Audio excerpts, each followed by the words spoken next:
Hello and welcome to our new students for 2015.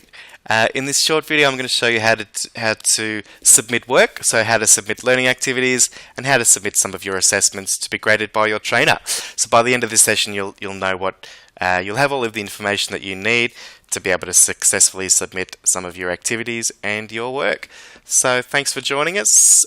Firstly, the page that we're on at the moment is what we call our landing page or our dashboard view.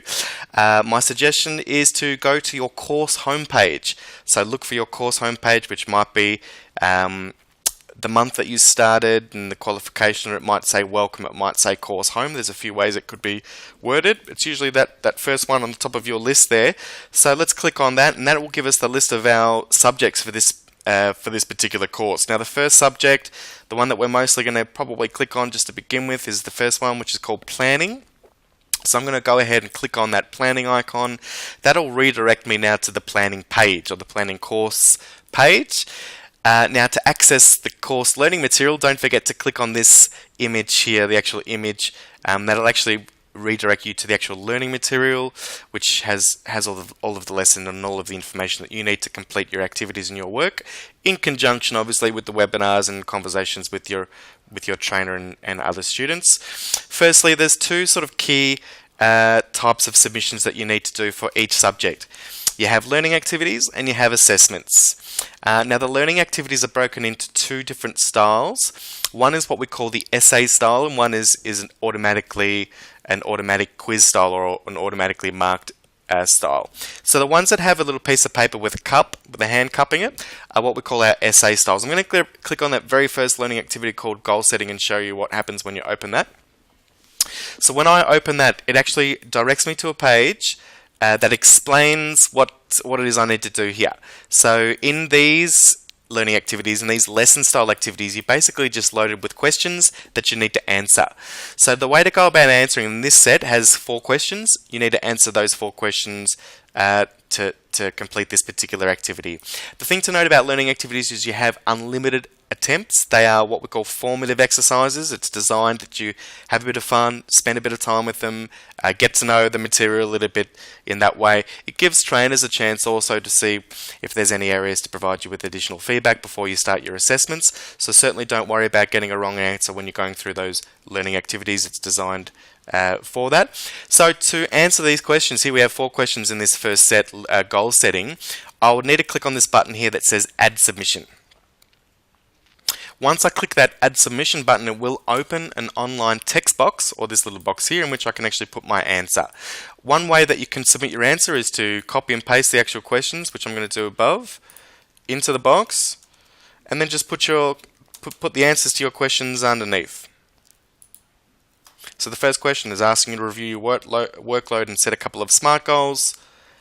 Pop your answer in underneath. My answer to this question is... And once you've completed answering all of those questions, you want to hit Save Changes. This is not the final step though. It's really important that once you've hit that you actually submit the assignment down here.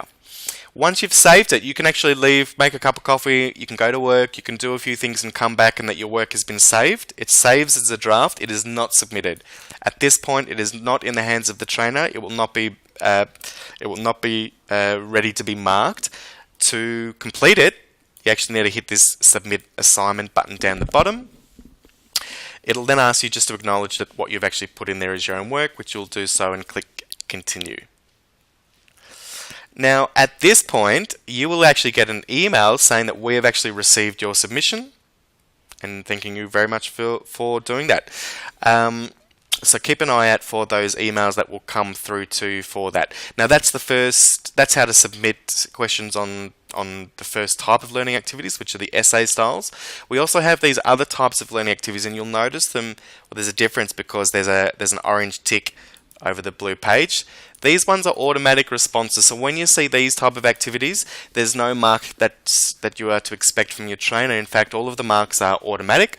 So when you see those sorts of sets of questions, you might have a combination of these drop-down menus, they're multiple choice style questions. You might have multiple selection, multiple choice. Select 3 things, 1, 2, 3. Once you've once you've put your answers in, I'm not sure what my answers are here, I'm just going to pop some answers in. Once you've placed your answers in, you'll want to submit that work, so click next. And then it gives you a little summary of the attempts that you've done. If I'm complete with this one, I will submit all and finish, otherwise I'll return back to my attempt. I can actually navigate back to that individual question by clicking on the individual question in the quiz navigation tool top left.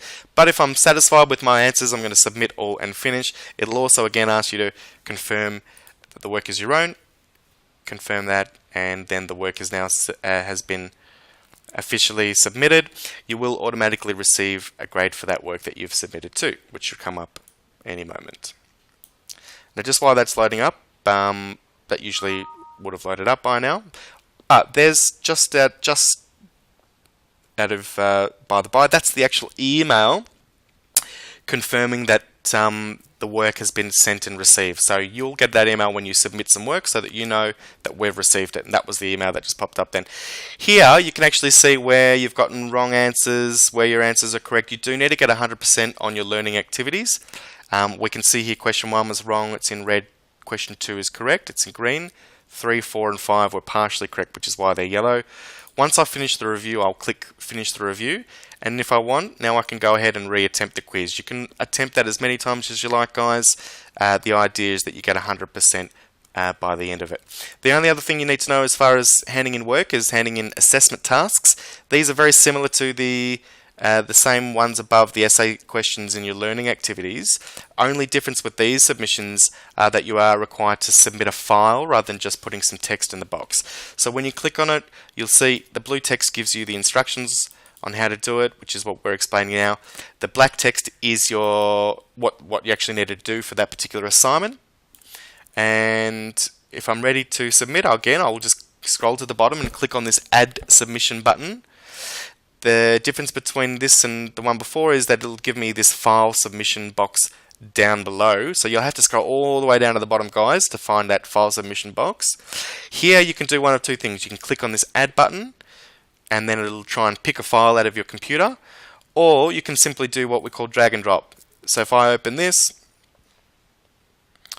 I can actually just grab this video here that I've created. It's 20 megabytes, and I can dump that 20 megabyte video into my submission here. And once that video, that's actually 20 megabytes, it's quite a large video, or it's a large example to upload. But once that's finished, then we need to hit save. Again, just like in the previous example, we will need to hit that finalize submission button. It's actually super duper important. Otherwise, the submission won't be received at our end, and you won't receive a grade from your trainer for that one. So let's just wait for this one to finish. This is 20 megabyte video that's now uploading onto the system. Once it's reached the end, you can continue adding files. So with this one here, you can see it actually allows you to attach up to 99 megabytes and up to 5 different files. Once I'm done, I'm going to hit save. And again, this is where we have to review our submission. So we scroll all the way down to the bottom to see a status. If I want to edit it, I'm going to hit edit. If I'm ready to submit, I'm going to click on submit assignment. And again, you'll get this box. Click on that one, just acknowledging that it's your own work. You will again receive an email, just like the last one that just came in, that automatic email that comes in, letting you know that we've received your work. Something else to keep an eye out for, guys, as you're going through the course, is you will also receive those emails when your trainer marks your work too. So you should be able to so you'll be kept in the loop when things have been marked, so you'll be able to check and see how you've gone with your submissions. Students, thank you very much for tuning in. If you have any questions at any stage, please don't hesitate to get in touch directly with your trainer. Good luck using the system. We're sure you're going to have a great time, and thanks for tuning into this video. See you in the program. Thanks.